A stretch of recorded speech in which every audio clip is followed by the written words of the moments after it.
ప్రభుత్వాలు ఏం మారినా సరే రైతే రాజు, దేశానికి వెనుముక్క, లేకపోతే జై జవాన్ జై కిసాన్ అంటామా. అది ప్రభుత్వాలు ఏం మారినా సరే ఈ వాయిస్ మట్టుకు వినపడుతుంది తప్ప జై జవాన్ జై కిసాన్ అనేది. కానీ అమల్లో చూపించడం మట్టుకి రైతులు రాజకీయంగా చూపించలేకపోతున్నాము, రైతు కష్టాలు తీర్చలేకపోతున్నాము, అలాగే జవాన్ల యొక్క కష్టాలు తీర్చలేకపోతున్నాము.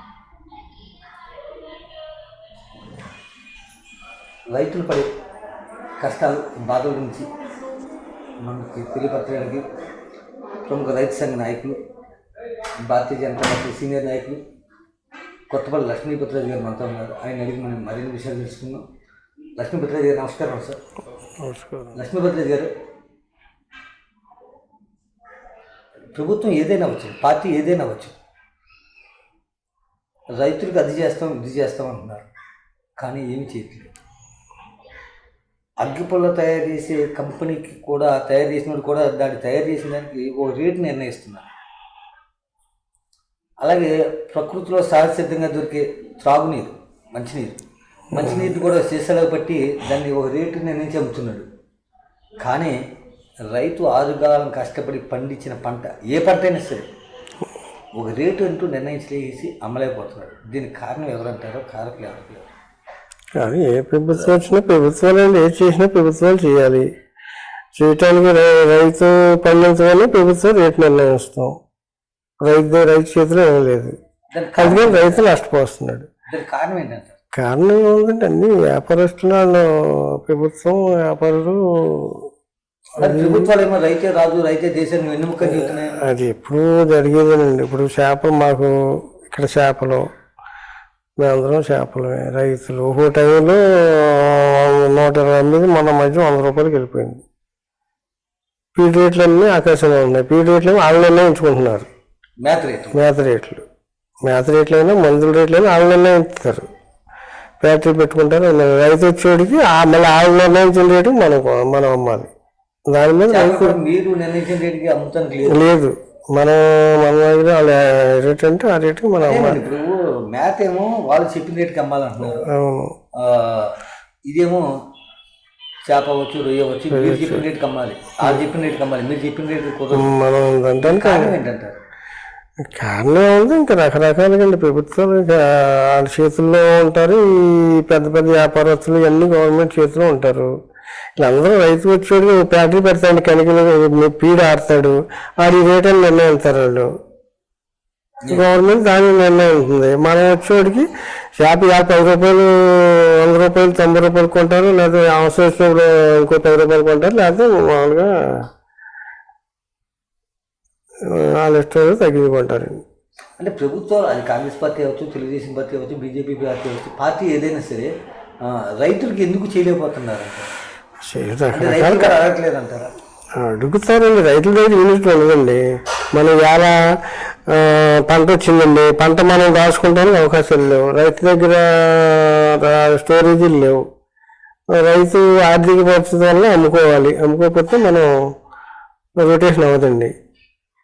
వాళ్ళు నొక్కి పెట్టుకుంటారు అంతే.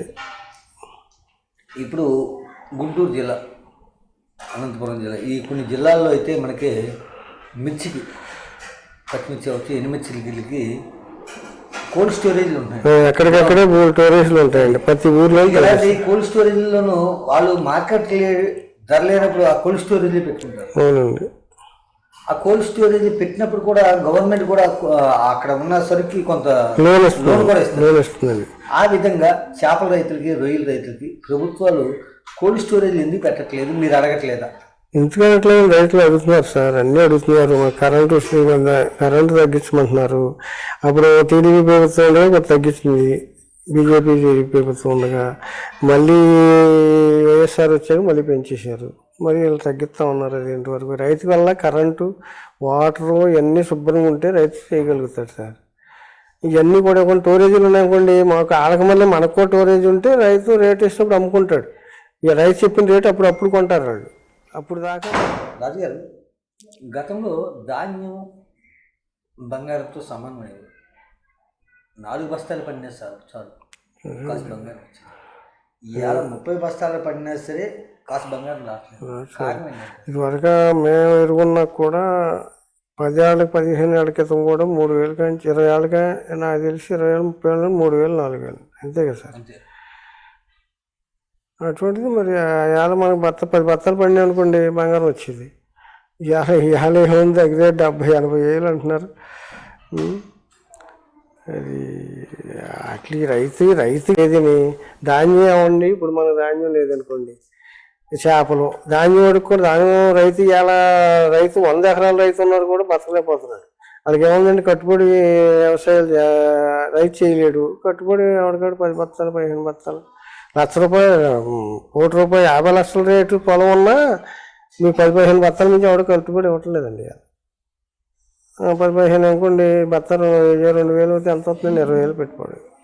వ్యవసాయానికి 20,000 25,000 ఆదాయం వస్తుంది, అంతకంటే ఏమి రాదు ఎవరికి. మేము చేపల రైతులు ఉన్నాం. ప్రతిదీ రేట్లు బాగా విపరీతంగా, అన్నీ మందులు సహా మొత్తం పీడంతా రేట్లే. ఏ టైంలో ఏ రేటు ఉంటుందో మాకు అర్థం అవట్లేదు. దాని మీద రైతు కొద్దిగా రేటు ఉన్నప్పుడు అమ్ముకునే వాడికి కొద్దిగా ఏమన్నా రొటేషన్ అవుతుంది. మన 4-3 నెలల నాడు ₹190 కూడా అమ్మేవండి చేపలు. ఇప్పుడు ఏదో 120 ఎంత కొంటున్నారు అనుకోండి ప్రస్తుతం. ఆ టైంలో అందరికీ ఇది రాదు కదండి. రాజుగారు, ప్రధానంగా మనం చూసుకుంటే గతంలో ₹500 చేపల రొయ్యల ధర ఉన్నప్పుడు మేత తక్కువగా ఉండేదండి. అప్పుడు తక్కువ రేటు ఉండేది. బస్తా వచ్చి ₹100 అంత కాదు కానివ్వండి, 300-400 ఉండేది. 300 ఈ రోజున 2,000 1800. అదేమో 1,800 నుంచి 2,000 దాకా ఉంది మేతల బస్తా. ఉందండి. రొయ్యి ఏమో 300 పట్టింది. 300 అండి. కారణం ఏంటంటే కారణం ఏముందండి, అది ఫీడ్ తయారు, రైతుల్లో కూడా యూనిట్ లేకపోవటం, మన స్టోరేజీలు లేకపోవటం. ఇప్పుడు ఎలా రెయ్యి పండిస్తామండి, ఎక్కువ రైతులు వేసారనుకోండి డిసీజ్ వస్తుంది, అందరూ పట్టేయాలి. వాళ్ళు ఇష్టం వచ్చినట్టు అవసరం ఒకసారి 300 కూడా కొనట్లేదండి. ఇలా ఇదివరకు మనకి 100 కౌంటు లెక్క అయితే 250 కొనాలండి. 180 190 అలా కొంటున్నారు ఒక్కోసారి. ఇప్పుడు సరుకు లేదనుకోండి, ఇటువంటి కొంటారు. ఏమన్నా 100కి 10 మంది దగ్గర ఇది ఉండదు. కొన్నారండి 4. మీకు 30 కౌంట్లు 500 చిల్లర అమ్మిందండి. అప్పుడు మనకి ఖర్చు అంతా తక్కువ అండి. అప్పుడు కూలి రేటు కూడా 200-300. ఇప్పుడు 500-600 లేని 700 మనిషికి కూలి రేట్ అండి. ఎందువల్ల అంటారు? దీనికి తగ్గ దానికి రేటు ఉండలేదు సార్. అది మనం రైతు కూడా ఎక్కువ టన్నేజీ పెంచడం కొంత తేడా అది కూడా ఉంటుంది కదండి. దిగుబడి ఎక్కువ అవుతుంది. ఎక్కువ వాటి మీద ఆశపడి కొందరు ఇదివరకు ఏంటంటే కొంత తక్కువ మంది వేసేవారు, ఇప్పుడు ఎక్కువ మంది దానికి ఆశపడి వెళ్ళిపోయారు. డ్యామేజ్ అలాగ వచ్చేస్తుంది. దిగుబడి ఎక్కువ ఉంటుందండి. ఇప్పుడు మనకి ఈ గ్యాడర్లు అంటారు కదా, వ్యాపారస్తులు, వాళ్ళందరూ నొక్కేసి వాళ్ళ రేట్లు వాళ్ళకి అమ్ముకుంటారు సార్. మనకి రైతుకి రేట్ ఇవ్వరు. ఇక్కడ గట్టిగా సరుకున్నప్పుడు మనకి రైతు రేట్ ఇవ్వరు. రైతు అమ్మేయాలి కదా, మనకి దాచుకోవడానికి లేదు కదా సార్.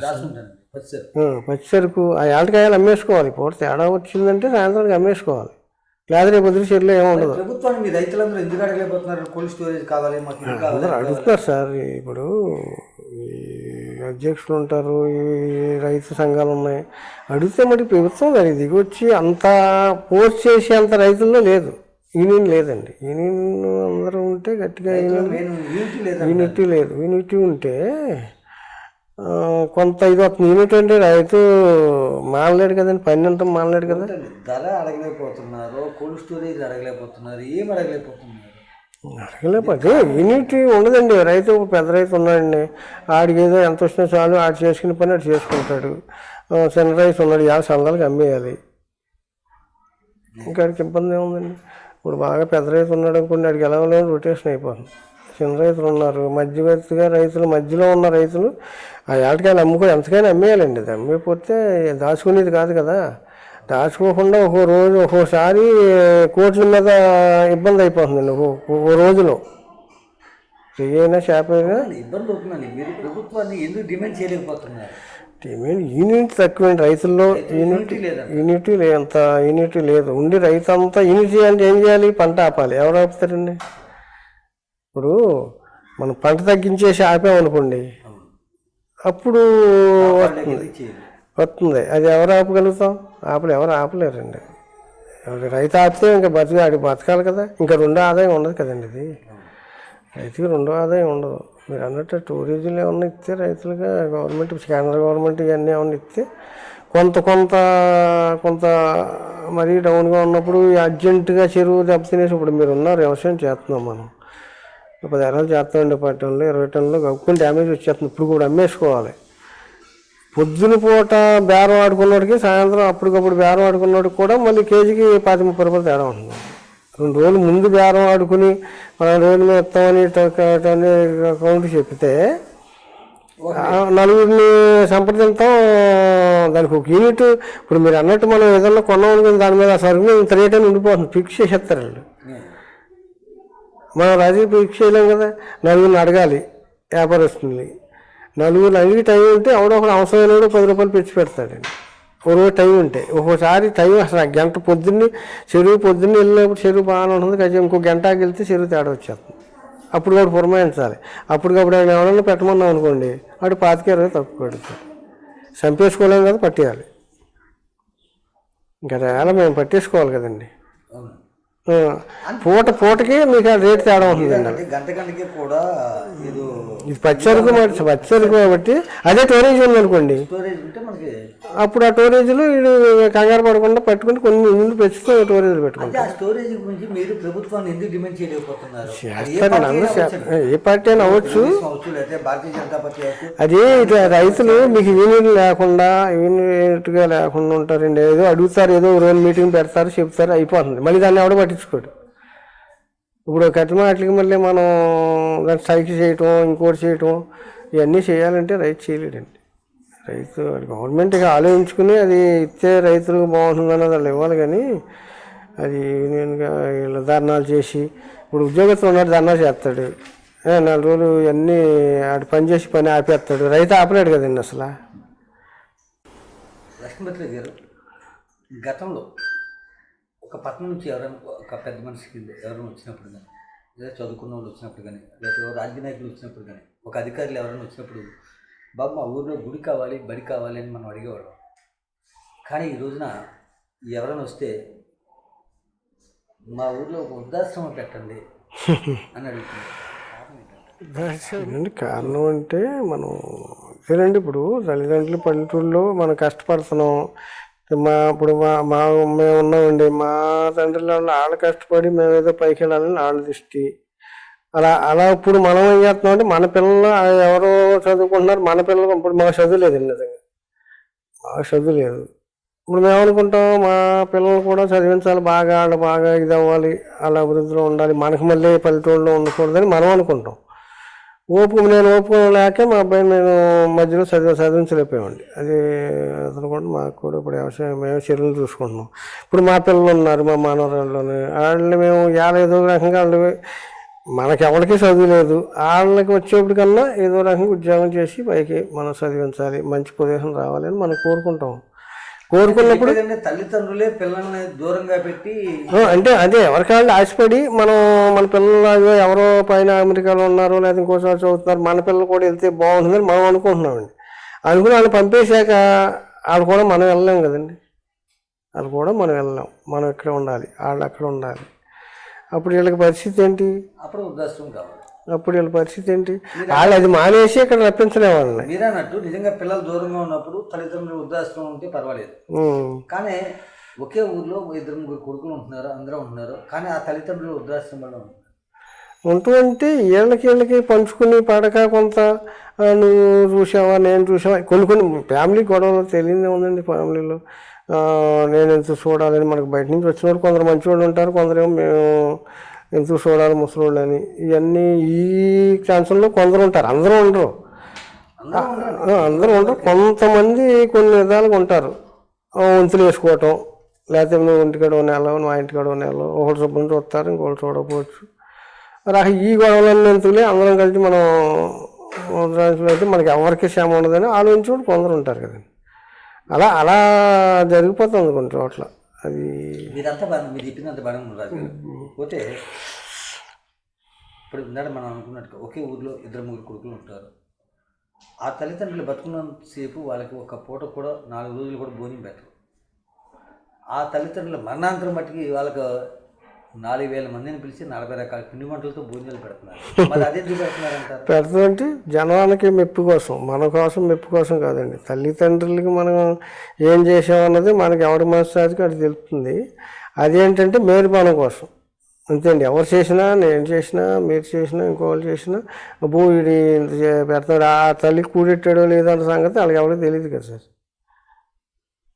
జనం మేలుబానం కోసం ఏదో బయట నుంచి వాళ్ళని పిలిచి గొప్పల కోసం ఆ పెడుతున్నారు. గొప్పల కోసం ఆ నాయకుల్ని పిలిచి లేదా ఇంకా పెద్ద పెద్ద వాళ్ళని అవసరం వీళ్ళకి మించిన పెద్దవాళ్ళని పిలిచి పెట్టడం. 5-4 రూపాయలు ఉన్నాయనుకోండి, తల్లిదండ్రులు చూసినా చూడకపోయినా ఆ రూపాయలను బట్టి అది జనాన్ని మేలుబానం, నేను ఇంత ఇంత జనాభాకి నేను భోజనాలు పెట్టాడు పలానాడు అనిపించుకోవటం తప్పితే దాంట్లో మనకి ఇది వచ్చేది ఏమి ఉండదు నా ఉద్దేశం.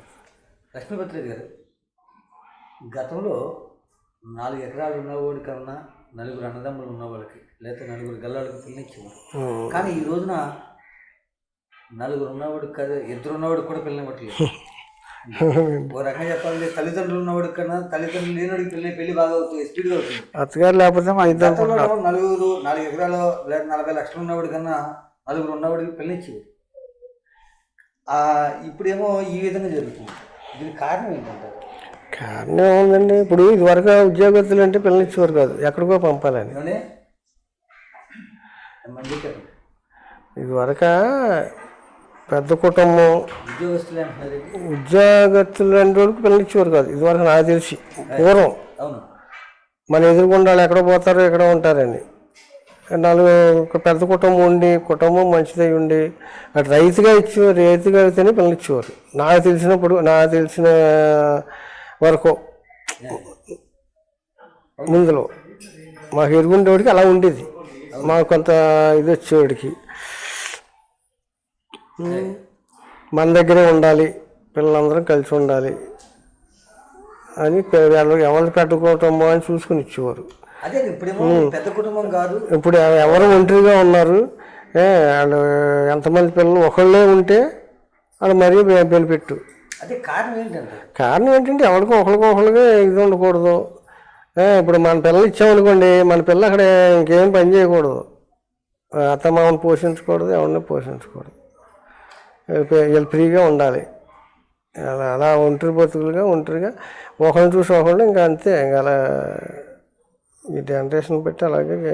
గతంలో కుటుంబ వ్యవస్థ గురించి ఒక అవగాహన ఉండేదండి. ఆ కుటుంబ వ్యవస్థ కూడా ఎలా జరిగి అంటే భార్యాభర్తలు ఎంత గొడవ పడినా సరే విడిపోకుండా చూడడానికి ఇటుపై చూసేవారు. పరిష్కారం కూర్చోబెట్టి మ్యాక్సిమం ఏంటంటే ఆ విడాకుల వరకు వెళ్ళేది కదండి అండి. ఆ విడాకులు తీసుకుని గమ్ముని ఎవరన్నా మగుడిని వదిలేసి వచ్చింది ఈ అమ్మాయి, లేకపోతే భర్తను వదిలేసి వచ్చింది ఈ అమ్మాయి అంటారేమో అని ప్రధానంగా చూసుకుంటే అగ్రకులాలు, ఓసీలుగా చెప్పుకునే అగ్రకులాలు ఏతున్నాయో వీళ్ళందరూ కూడా కట్టుబాట్లతో ఉండేవారు గతంలో. కానీ నేడు పెళ్ళైన 3 నెలలకే సంవత్సరానికే విడాకులు తీసుకుంటున్నారు. అది కూడా ఏంటి ఈ అగ్రకులాల్లోనే ఎక్కువ ఇక్కడ. అదేనండి, ఇది వరకు ఏంటంటే మన పిల్ల మన ఇంటికాడ ఉండకూడదు, ఏదో రకంగా సర్ది పంపాలి. సాధ్యమైన మట్టికి అసలు ఇడిపోవటం అంటే ఎవరు ఒప్పుకునేవారు కదా సార్ గతంలో. అసలు ఎంత ఉన్నామనండి ఏదో రకంగా తిప్పలు పడి సంవత్సరానికి కలపడానికి చూసేవారు 10 మంది. ఏదో రకంగా కలపటానికి మనం వాళ్ళని ఎడదీసి ఏరే చేద్దామన్న ఆలోచన ఇది వరకు ఉంది కదండి. ఇప్పుడు ఏంటి, ఇబ్బంది పెట్టాడు అది ఆడు కాబట్టి ఇంకొకడు అన్న తేజీకి వచ్చేసారు. ఇవాళ అసలు పెద్దోళ్ళలో వచ్చిందో తెలియట్లేదు, పిల్లల్లో వచ్చిందో తెలియట్లేదు. అట్లా ఎంకరేజ్ చేస్తున్నారు పిల్లలు కూడా. ఇది వరకు డైరెక్షన్ చెప్పేవారండి, ఇప్పుడు చెప్పట్లే. మా ఇబ్బంది ఎందుకు అంత ఇబ్బంది పడాలి, కానీ ఏదో అవుతుంది తర్వాత ఏదో చూసుకుందాం అని లెక్కేషన్ అలా వచ్చేసింది. డబ్బు ఏమో కొంత, డబ్బు లేనివాళ్ళు కూడా ఇప్పుడు మీకు ఓట్లు లెక్క ఇది వరకు మీకు ఎవరైనా సంబంధం ఉందంటే ఆస్తి ఎంత ఉందని చూసేవారు కాదండి. కుటుంబం బాగుంటే రేపొద్దున డబ్బులేంటి ఎవరో తర్వాత సంపాదించుకుంటారు, కుటుంబం బాగుంటే చాలు. ఇవాళ మన దగ్గర లేకపోయినా మన పిల్లల్ని ఇస్తానికి ఆడికి ఎన్ని కోట్లు ఉన్నాయి, ఆడు ఉద్యోగం చేస్తున్నాడా లేదా, ఆడి ఎటువంటి వాడు అన్నది అనవసరం. అలా చేసినప్పుడు మళ్ళీ ఇబ్బంది వచ్చేప్పటికి మళ్ళీ ఇబ్బందిగానే ఉంటుందండి. అది అట్లా తయారైపోయారు. చూస్తున్నాం కదా, మన కళ్ళ ఎదురుకుండా ఎన్నో ఉంటున్నాయి. ఇది వరకు అసలు ఇడిపోవటం అంటే అది చాలా తప్పు కింద ఉండేది, అంతే కదా. తాగుబోతులు అవనండి, అది ఇంకొకటి అవనండి, ఇంకొకటి సర్దుకోమని చెప్పేవారు తప్పితే ఇడిపోమని ఎవరు చెప్పేవారు కాదు. ఇప్పుడు ముందు ఇడిపోమని చెప్తున్నారు, మరి ఆడికి కాకపోతే ఇంకో ఏమైంది అంటే ఎందువల్ల అంటారు? ఎందుకని జనంలో అది వచ్చిందండి, మార్పు అలా వచ్చేసింది అంతే. ఇప్పుడు మీరు అన్నట్టు కుటుంబాలు చూసి పెళ్లి చేసుకునేవారు, ఆడి జాతకాన్ని బట్టి డబ్బులు వాళ్ళే సంపాదించుకుంటారండి. ఇలా మీకు మన దగ్గర ఆడపిల్లలు చూడండి, మన దగ్గర ఏమీ లేకపోయినా కోట్ల కోసం కోట్లు ఉన్నాయా, లేకపోతే ఏమైనా లక్షల ఉద్యోగం చేస్తున్నాడని ఆలోచిస్తుంది. అలా పిల్లలు కొంతమంది అలా ఉండిపోతున్నారు. అంటే కోట్లు ఉండి లక్షలు ఉద్యోగం చేసేవాడికి కూడా సంవత్సరంలోనే విడాకులు ఇచ్చేస్తున్నారు. అదే మరి ఇలా కోరికలు ఉన్నప్పుడు అంతేనండి. ఇప్పుడు అలా డబ్బు మీద వ్యామోహం ఉన్నప్పుడు అలాగే వచ్చేస్తుంది. ఇంకా మీకు డబ్బు మీద వ్యామోహం ఉండేవాడికి అది మీరు చెప్పేది అంటే ఈ డబ్బుల కోసమే పెళ్లి చేసుకుంటున్నారు అంటారు. కొందరు ఏమవుతుంది, ఆశపడుతున్నారు అలాగా డబ్బుల కోసం. నేను అన్నా కొందరు ఏంటంటే అలా ఆశపడుతున్నారు అంతే, ఏదో మనం బాగా లెవెల్లోకి వెళ్ళిపోవాలి. కొందరేంటి ఏదో సర్దుకుని చేసుకుందాం అనుకున్న వాళ్ళు, కొద్ది ఇదిగా ఉన్నవాళ్ళకి ఇంకా మీరు అన్నట్టు అది ఏంటిలే, ఇప్పుడు తప్పు ఒప్పు లేదక, మనం విడిపోయినా రేపొద్దున మళ్ళీ ఇంకేమన్నా చేసుకోవచ్చు. ఇంకా అలా ఇది అయిపోయింది జనంలో. మార్పు ఈ నడకను బట్టి మార్పులు తేడా వచ్చేసినాయండి అలాగా ప్రతి కుటుంబంలోనూ. తప్పు మనం చేసుకుందాం అన్నది కనపడుతుంది. కృష్ణా జిల్లా కైకలూరు నియోజకవర్గం ముదినేపల్లి మండలం వైవాక అనే గ్రామం ఉంది. ఆ గ్రామంలో కొత్తపల్లి లక్ష్మీపతిరాజు గారు సర్పంచ్గా పనిచేసి, ఆయన భార్య గారు ఆవిడ పేరేంటండి కనకదుర్గ గారు, కొత్తపల్లి కనకదుర్గ గారు సర్పంచ్గా పనిచేసి గ్రామాన్ని అభివృద్ధి పథకంలో నడిపించారు. వారు ఏ విధంగా నడిపారు ఏంటో లక్ష్మీపతిరాజు గారిని అడిగి తెలుసుకున్నాం. లక్ష్మీపతిరాజు గారు, మీరు సర్పంచ్ అయిన తర్వాత వైవాక గ్రామంలో ఏమి అభివృద్ధి చేశారు, ఏ పనులు చేశారు, శాశ్వతంగా చేసిన పనులు, నేను చేసిన పనులు ఇవి ఉన్నాయండి చూడండి అని మీరు ఏదైనా చూపించగలుగుతారు? మేము 2013లో సర్పంచ్ అయ్యాము సార్. మిస్సెస్ సర్పంచ్. మేము అప్పటికి మా వైవా గ్రామంలో సీసీ రోడ్లు లేవు సార్. వైవాకలో అప్పుడే 2013 వరకు సీసీ రోడ్లు అర్జునవాడ కొంతవరకు రాజీవ్పల్లిపాట అని కొంత ఎస్సీ గ్రాంట్లు వేసారు. మేము వచ్చేటికి మా వైవాక మా పంచాయతీ ఆఫీస్ దగ్గర ఒక 60 మీటర్ల మటుకే ఉంది సార్ సీసీ రోడ్లు. నేను సర్పంచ్ అంటే నా ఇది కాకుండా నాకు శ్రీనిబాబు గారు మంత్రిగా ఉండటం, బీజేపీలో నేను వెళ్ళటం, ఆయన సహకారంతో నేను మా ఊరు బాగా 80% సీసీ రోడ్లు చేసాం సార్. మీరు అక్కడికి 80%. ఇప్పుడు మీరు ఏ రోడ్డు వెళ్ళినా సిమెంట్ రోడ్లు ఉంటాయి సార్. అప్పుడు కొద్దిగా దిగండి.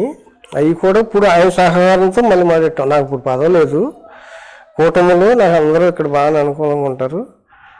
ఈ కూటమి తరపున అందరూ బీజేపీ, టీడీపీ, జనసేన అందరూ. మీరు అన్నట్టు రోడ్లు అయితే సీసీ రోడ్లు ఏం చేశారు? ఇదివరకే మామూలుగా గ్రావెల్ రోడ్డు కూడా గ్రావెల్ రోడ్లు లేదు సార్. అసలు మాకు అంతా బురదే, బురద రోడ్లు ఉండేది, మొత్తం బురదే సార్. ఈరోజు మొత్తం సీసీ రోడ్లు అయిపోయింది. ఆర్ఎంబి రోడ్డు తప్పితే మొత్తం ఎక్కడ అసలు మాకు మొత్తం బురదే సార్. ఎక్కడికి వెళ్ళినా ఊరంతా బురదే, అందులో నల్లమట్టి కూడా ఎక్కువ బాగా. మంచి బాగా ఇబ్బంది పడేవారు అసలు. వర్షాకాలం ఏ రోడ్లోకి వెళ్ళినా మళ్ళీ ఇంటికాడ బిందు నీళ్ళు ఎట్టి మనం కాళ్ళు కడుక్కోవాలి సార్ ఇంటికి వెళ్ళాలంటే. అలా ఉంది మా ఊరు. మాకు ఏదో జాత లెక్క కొంచెం ఇసుక నేల, కానీ అటు మా ఊరు పాతూరు అంతా వెళ్ళేవాడికి బాగా ఇబ్బంది అండి. అది దృష్టిలో పెట్టుకుని నేను రోడ్లన్నీ కదా మెరక చేసి సాధ్యమైన మట్టుకి నాకు మళ్ళీ అప్పుడు టీడీపీ ప్రభుత్వం, కూటమి ప్రభుత్వం, అప్పుడు కూటమే కదా సార్ అధికారం మొత్తం. నాకు 1 సంవత్సరం 2 సంవత్సరాలు నేను ముందులో పెద్దగా చేయలేకపోయాను, కానీ తర్వాత ఈ కూటమి వచ్చాక బీజేపీ మా శ్రీనిబాబు గారు మంత్రిగా అవటం, ఆయనతో నాకు పరిచయం పెరగటం, అక్కడి నుంచి సీసీ రోడ్లు బాగా మనం ఏది అడిగితే అని ఇచ్చుకొచ్చారు. నేను కూడా ఇక ఏదో రకంగా నాకు అసలు ఈ ఊళ్ళో సర్పంచ్ అంత ఇది లేదండి. ఎందుకంటే మేము ఉన్నది మాకు ఇక్కడ 50-60 ఓట్లు వేశారు. రాజులుగా కులాలుగా లెక్కేసుకుంటే మనం పనికిరాం. అసలు కులంగా లెక్కేసుకుంటే మనం కులంగా గెలవాలంటే కాదు. మాకున్నది 40-50 ఓట్లు వేశారు. 49 ఎన్నో ఉన్నాయి. నేను అంతకుముందు 100 ఓట్లు ఎన్నో ఉంది. అటువంటిది వాళ్ళు ఏదో ఊరికే ఏలకోలంగా వేసామంటే నువ్వెత్తే బాగుంది వేసామండి. నామినేషన్ వేసాం. వేసాక నా మీద ఇద్దరు ఒక అమ్మరైన అంతకుముందు చేశాడు, ఆయన వేసాడు. యాదవ్లో అయినా ఒక ఆయన యాదవ్లు ఇక్కడ బీసీలు ఓట్లు ఎక్కువండి సాధారణ. ఇక వేసాక ఇంకా పడుదలకి ఇంకా వేసాటి ఇటువంటి అని దానికి ఎదరికి వెళ్తే దాన్ని మనకి కొంచెం జనం ఏ రకంగా ఉన్నా కానీ మన మీద ఏమంత నమ్మకున్నా అంతకుముందు నేను కాంగ్రెస్ బదులు కొంచెం మాజీ సర్పంచ్ రంగం గారని మరియమ్మ అని ఆవిడ ఉండేది. వాళ్ళు మాతో బాగా ఉండేవారు. అప్పుడు కూడా కొద్ది చిన్న పనులు నేను చేశాను. అప్పుడు బాగా మళ్ళీ సీసీ రోడ్లు కాకుండా ఇంకేమైనా చేశారా? సీసీ రోడ్లు కాకుండా 4 అంగన్వాడీ బిల్లులు కట్టించాను సార్. ఒక స్కూల్ బిల్లు కట్టించా, ఒకటి కమ్యూనిటీ హాల్ ఒకటి కట్టించా సార్ అర్జునవాడ. అంతకుముందు ఏమీ లేవు. మంచినీళ్ళ చెరువు దాతల వల్ల నేను మంచినీళ్ళ చెరువుకి కాంపౌండ్ వాళ్ళు, వాటర్ ప్లాంట్ మాకు ఇక్కడ మనం దాతల్ని జీకేఎఫ్ తెలిసే ఉంటుంది గోపాలరావు గారు, ఇక్కడ చెరువులు ఉన్నాయి. మేము వెళ్ళి రిక్వెస్ట్ చేస్తే మాకు వాటర్ ప్లాంట్ అంతకుముందు ప్రైవేట్గా ఉండేది సార్. 10 రూపాయలు 8 రూపాయలు అమ్ముకునేవారు వాళ్ళు. మేము ఆయన్ని రిక్వెస్ట్ చేస్తే మనం ఉన్నాం కాబట్టి వాళ్ళు వాటర్ ప్లాంట్ ఇచ్చారు. 2 రూపాయలకి వాటర్ ఇచ్చాం సార్. మనం ఉన్న వాటర్ ప్లాంట్ వేసి వాటర్ ప్లాంట్ ఇచ్చాం. మంచినీళ్ళ చెరువు కాంపౌండ్ వాళ్ళంతా 2 పక్కల కాంపౌండ్ వాళ్ళు వేసి రేవులు అవి కట్టించి అంతకుముందు ఏమీ లేవు. ఆ చెరువుకి రేవు లేదు, ఏమీ లేదు సార్. అది కూడా ఆ కాంపౌండ్ వాళ్ళు కూడా జీకే వాళ్ళు మనకి వాళ్ళ సహాయంతో చేసాం. అది అన్నీ కూడా అంత మట్టికి మనం బాగా ఊరికి మన సాధ్యం. డ్రైనేజీలు అసలు ఇవ్వలేదు సార్. అంటే అసలు రోడ్డు అవ్వకుండా ఇంకా డ్రైనేజీలు ఏంటి సార్? అప్పుడు అసలు రోడ్లు అయిపోయి ఉంటే డ్రైనేజీ వస్తాం. ఇప్పుడు అసలు డ్రైనేజీ అన్నది ఇప్పుడు దాకా మనం దాని రోడ్లు అయిపోయాక డ్రైనేజీ కోసం అన్నది అప్పుడు ఎవరు డ్రైనేజీ అడిగినా ముందు రోడ్లు చేయండి అన్నారు. అలా చేసుకొచ్చామండి. పోయిన గవర్నమెంట్లో కొద్ది గొప్ప మిగిలితే వాళ్ళు ఏమి పెద్ద ఏం చేయలేదు. అంత మొత్తం 20 లక్షలు ఎంత రోడ్లు పోసారు. ఇప్పుడు మళ్ళీ ఈ ప్రభుత్వం వచ్చింది కాబట్టి మళ్ళీ మా ఊరు కూటమి వల్ల మళ్ళీ కొంత అభివృద్ధి మొదలెట్టాం. ఇప్పుడు కూడా మళ్ళీ కూటమి. మీ ఊళ్ళో ఈ వైవాహిక గ్రామంలో సమస్యలు ఏమున్నాయని మీరు భావిస్తున్నారు? సమస్యలు ఉన్నాయి సార్. అదే ఈ రోడ్లు ఇవన్నీ, మంచిలు, వాటరు, మామూలుగా పెద్దలకు కావాల్సినవి రోడ్లు, మంచినీళ్ళు శుభ్రమైన మంచినీళ్ళు వాటర్ వస్తే మీరు అన్నట్టు 90% అయిపోయినాయండి. 80% చూసుకుంటే ఇప్పుడు పర్వాలేదు సార్. 80% రోడ్లు అయినాయండి. ఆ 20% చీనిబాబు గారు మార్చారు. ఆయన కూడా మనకి 4-3 సంవత్సరాలు ఏమి మట్టి రోడ్లు లేకుండా చేయడానికి ఆయన రెడీగా ఉన్నారు. ఇప్పుడు కూడా మేము ఈ మధ్య ఏం చేసామంటే మళ్ళీ రైతులుగా మొన్న ఈ మధ్య చీనిబాబు గారు కొంచెం ఈ రోడ్లు బాగోలేదు కదా, ఆర్ఎంబి రోడ్డు బాగోలేదు. మొన్న ఈ మధ్య ఆయన ఏమన్నారంటే కొంచెం లక్ష్మీపతి కొంచెం ఏవాహ నుంచి కొచ్చేర్ల దాకా రైతులుగా కొంతమంది చేపల రైతులుగా చూడండి, కొంచెం రిపేర్ చేయండి, గొడ్లైపోతుంది. ఇంకా మనకి అమౌంట్ రావట్లేదు, ఇప్పుడు గవర్నమెంట్ ఇవ్వట్లేదు. కొద్దిగా ఇచ్చినాయండి. ఈ ఊళ్ళో కొంచెం ఏదో ఇచ్చింది, ఒక 25 లక్షలు అయితే 9 దాకా పుడుతున్నారు. అది మీరు ప్రస్తుతం రైతులందరూ కొంచెం చెప్పి అందరికీ చేయించమన్నారు. మొదలెట్టాం సార్. దగ్గర 7-10 లక్షల లోపు పెట్టి మొదలెట్టాం. చేస్తున్నామండి. ఇప్పుడు మన గోతులన్నీ పూడ్చాం. అది ఎవరానికి సెలవు అది అదంతా ఇప్పుడు చేస్తున్నాం సార్. మన ఎటు నుంచి వచ్చారు మీరు? కోరికల నుంచి వచ్చారా? కేలికి మా ఇవాక ఊరు కానించండి కొచ్చేర్ల దాకా మీరు రైతులు చేసి మొన్న దాకా మీ కారు కూడా వచ్చేది కాదు. పరిస్థితి అలా ఉంది. మన మధ్య 10 రోజులు బట్టి అదే పని మీద మొత్తం ఎక్కడెక్కడ తీసేసండి. పెద్ద గోతులన్నీ పోసుకొచ్చాం. ఇంకా ఉంది పని, మొత్తం అటు పోసుకెళ్ళాలి. రైతులు కానీ చేపల రైతులు కానీ అందరూ మనం అంటే కదా సహకరిస్తారు. ఎమ్మెల్యే గారు కదా మాట చెప్తే మన మన విజయవాడ వాళ్ళకు కూడా ఇలాగే ఏదో సీఎం అన్నారు, ఎమ్మెల్యే గారు సీఎం ఫండ్ కింద 5 లక్షలు. అందులో మరి రాయిలే ఎక్కువండి ఉన్నవాళ్ళు, బయట కాపురాలు మేమే ఇక్కడ ఉంటాం, అందరూ కూడా బయట నుంచి వస్తారు, ఇక్కడ చెరువులు చేసుకుంటారు సార్.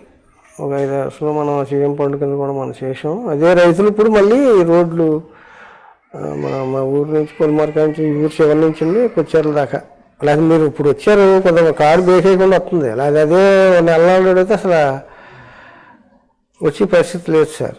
మాకు ఇవన్నిటికీ కూడా ఊతం ఏంటంటే తానేడు బాగున్నాడు కదండి, ఆయన తానేడులో పట్టుకుని అలాగే చేయంటున్నాడు, రైతుల డబ్బులతోటే చేశారండి అక్కడ కూడా.